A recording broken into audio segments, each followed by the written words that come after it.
बेलासिबा गोसोआव साननाया बारा जायो लामाफोर आन्दायबायोबोला नोंनि दरखंआव थांगोन फैफानो हायाब्लाबो सेरायथो सावनानै हरनो खोमसि खोमलाव थाबायोबोला हाखराव आं गोग्लैगोन बोहैलाङो गोजाम फैसालि जेब्ला नोंजों थायो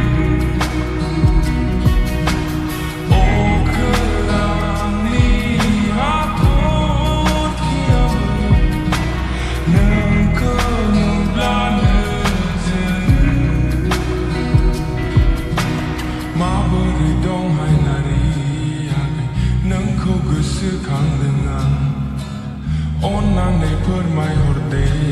आगै नोंखौ आं गोसोखांदों